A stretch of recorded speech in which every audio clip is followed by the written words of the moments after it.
normally think of what he wants is like banana combos. That's what he goes for. 100%. Or combos off stage. He likes to hit people with like edge guards. He's good at the ledge as well. He's really, really good at the ledge. So we'll see how this goes. Game 1. Banana coming straight out. Maybe not even thinking about the risk of putting that banana out in this stage again. He's taken 27 and he's still going for Honeyho. Oh, already trying to take a stock. No ledge invincibility. Exactly as mashy and fast-paced as I wanted this set to go, Miku fan at 39. This is exactly how I wanted it to go. Definitely the kind of set we like to see. Just two people running into each other, hitting each other, none really controlling the pace of the game. It's just naturally fast. Yeah. That's just what they're going for. I think at this stage of the stocks when they're playing, like when they're both at like that 70 to 90%, this is where it really gets interesting because I think this is where people are going to start pushing a lot more. Inkling isn't going to kill Mega early, and I don't think Diddy's going to kill Mega early either, so like they have to play neutral for quite a lot of the stock before either of them take it. Both of these characters need a good neutral win to be able to actually get the kill at percents like 90. Diddy Kong might want to get maybe a landing there or a banana, but these things aren't always easy to get. Meanwhile, Inkling will probably want to roller or grab or take off stage. Sure. That kind of thing. You know, it's pretty limited for both these characters. So it's about trying to get the right hits in. You can't just get any hit in. Get the kill, but the up air. Reversal was nice there. And again, I was saying before, like it'd be really, really good at the ledge generally because I mean Diddy Kong at the ledge is really, really strong. But great reversal from Honeyho with the up air in the end. That is an orange Kong. Goodness gracious, that is too much damage. That's like 51 from 2 jabs. Yeah. 2 jabs, 51. Damage output from Inkling can be quite insane and a lot to keep up with. Yep. He's still orange even now at 77. And at ledge versus Honeyho is a very scary situation to be. He's trying to get these bananas out a lot. I think he just wants the leverage, and Honeyho is holding on to that banana and taking the stock from it. That was nuts. That was just like perfect neutral from Honeyho, like using that banana to her advantage all the way throughout that stock. Yeah, that was just hella strong. That was just hella strong. I think that's where iTMe's biggest weakness is when other people have banana. Yeah, sure. Banana is Diddy's best neutral tool, and I don't think this is a controversial opinion by any metric. So as long as you have control of that banana, you have Diddy's neutral, and Diddy does not have the neutral he wants to have. Exactly, yeah. And still, a character with still a good neutral without the banana, but it's about adapting to the fact that you've given the opponent such a fantastic neutral tool, and it becomes a lot more lopsided that way, right? Absolutely, and we saw Honeyho get a kill confirm with just up smash from that banana earlier. It's so strong, not just the neutral, but also the reward you can get. Up to up, not going to kill now, but not far off. Not far off till we're going to see that true combo. I think the window on Diddy is quite small, all things considered, so it's going to be difficult for Honeyho to get the up throw up air kill. But even so, like, they're a full stock ahead here, realistically. They've got so much time to take the stock. Yeah, she's definitely in no rush to get an up throw here. She could just win basically any interaction, like this back throw, and be in a position to just take the stock. Potentially. Not just yet, but coming to it. This is scary now for it, because getting off of this corner, it becomes more and more difficult. But Honeyho just maybe overextending a little bit with the dash attack there. And up smash is going to kill. All right. I mean, Diddy Kong is not a character that's the best when it comes to like comeback factor. So he's definitely going to have to dig in. Wow, never mind. No, stop digging. Stop digging, bro. Oh my God, he's fine! That Kong is flying, bro! Funky's flights! Oh my God, he's still alive! No! It is insane! Oh. I like to call that the hoo-hoo. You know, the hoo-hoo. No, we're not calling it that. We're not calling it No, we got to call something. That was nuts. To have the composure to take the down there after making a sick recovery with your barrels, after the barrels got knocked off, to have the wherewithal to then go for the down air, that's nuts. That's a PRG power-up right there. Don't see anyone else do that, right? Jesus. Absolutely cracked out of his mind. Here I was saying Diddy Kong can't make a comeback. Fedina makes a comeback immediately. Exactly. Proving me wrong. Goodness great. Now it's about Honeyho keeping the composure to keep into the set. Obviously, that was a game within her grasp. She definitely could have taken that win considering she was a full stock ahead. But it's about making sure that you stay composed and don't let that get in your head too much, because the minute you think, oh, I could have won that game, and you keep thinking about it, the set will get away from you. So you gotta keep focused, you gotta keep calm. Yeah, that's like the biggest thing when you get hit by a comeback like that, right? Yeah. Because not only was that a large comeback, it happened in like 3 seconds. Exactly. It's a large comeback. It happened so quickly. It was a game-winning comeback, no less. It's about keeping the composure to keep going in the set, because this is certainly not over by any stretch of imagination. He's been doing a very good job at keeping Hanyo in disadvantage here. Just playing the ledge well, the air-to-airs, and taking the stock from, I think that was an SD. Yeah, I think there was an air dodge. There was an air dodge low towards the stage, and just didn't have the time to use the up B in the end. But quick reply with the forward air. Really quick reply. And this is exactly as fast-paced as we both thought. Yeah, I mean, things are just happening instantly between both these players. The damage, the stocks, it's a bit hard to keep focus of sometimes. Yeah. Anything can just happen at any point with these characters. Like, look, iTMe had stage, now he doesn't. Now Hanyo does. Oh, doesn't get the hit off it, but again, iTMe at ledge. There's another hit. Are they going to be able to make this back? They've gone so low to get the kill there on the other, but they're not able to do it. Somehow, iTMe is still alive.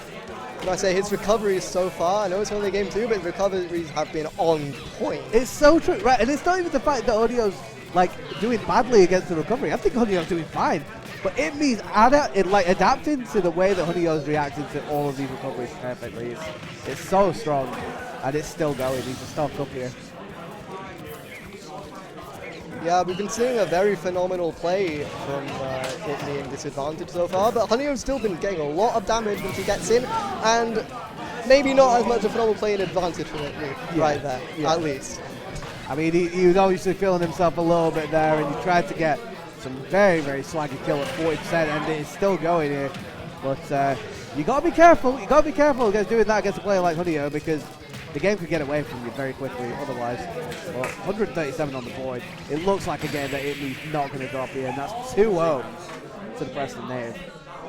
Yeah, we were saying before the set, you know, Hanyo is the one we think would win the set, and iTMe is saying, no, I want the set. I want to get to losers, quarters. He wants to get to losers quarters. That's where he wants to get.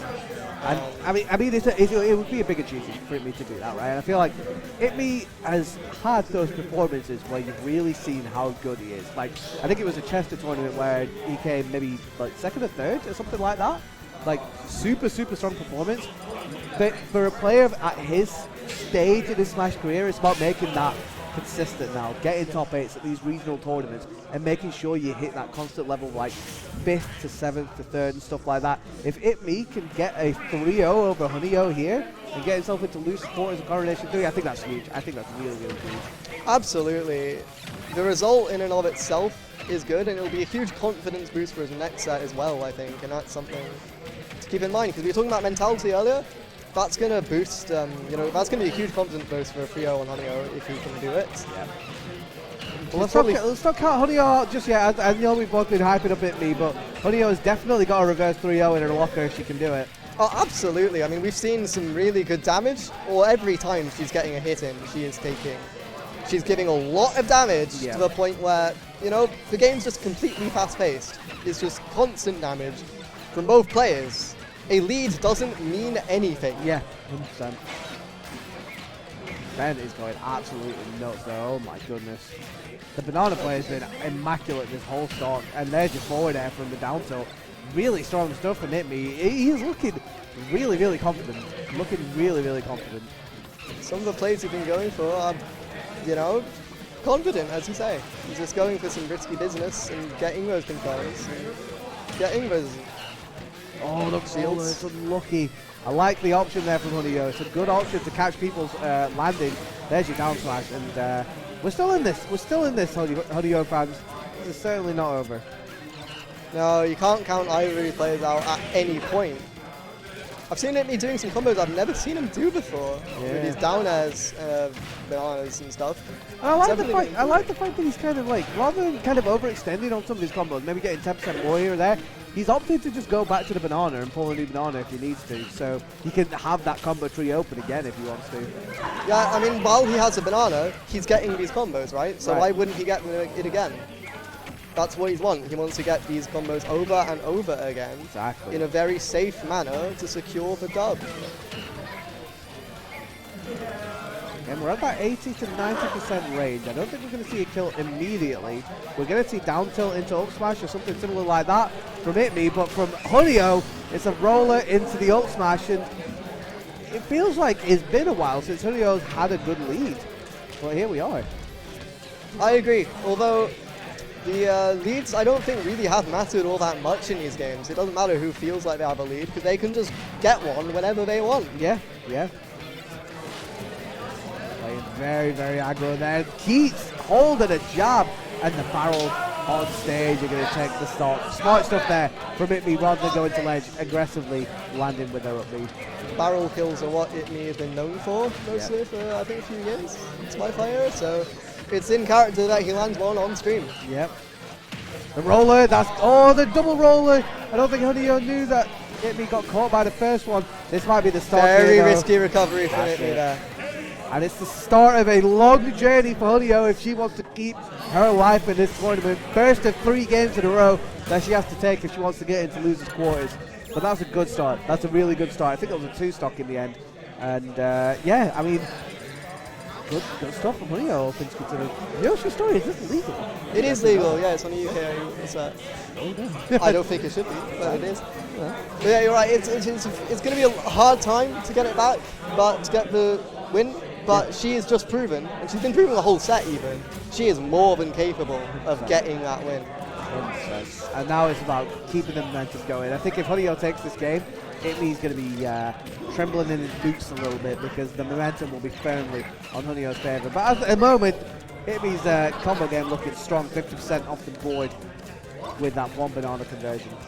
The conversions from both these players have been very reliable and very scary. I'm sure both have been incredibly anxious during neutral. You've seen some very risky plays from iTMe throughout the set with some up smashes when he's at low percent, just because the amount of leverage both players get from every hit has been absurd. Yeah.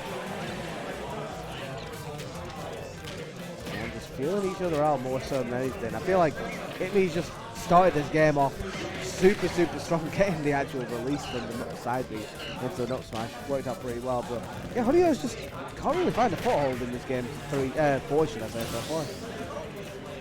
I've noticed both players have been dashing back a bit more than just holding forward, as we've seen in the last few games. I think they just want to respect each other and get the other to interact first to be sure that they get the damage they want. Yeah, yeah. I think for Hunio in particular, you want to be dashing back to avoid things like the banana throw or even the side B, and then obviously punish it from there. But I think iTMe's just been a little bit more careful with the way he's throwing stuff like that out, and definitely approaching and running in a lot more rather than actually just going for the dash back.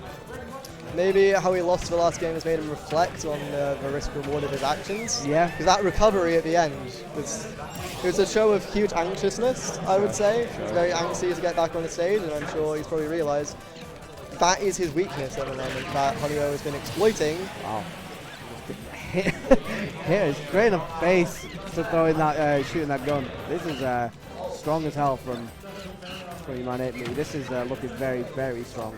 2 stocks to 1, a huge percentage lead as well. All things considered, this is iTMe's game to lose so far. It's game to lose. Well, I mean, he's looking like his game that he didn't drive a seat, right? He didn't drive a seat. He's looking like something. It's going to be difficult for Hunio to come back. I don't know. See if she can do it. She can do it. As I've been saying, you know, the leads don't really matter too much when both players are hitting each other so much. But he's still got a very dominant lead right now. Very dominant kill confirmed from Banana, and he wins 3-1. Yeah, that's going to be it. The TO continues his journey as both the tournament organizer and a competitor. He's put himself in 5th place, losers quarters, and he's got to go against the loser of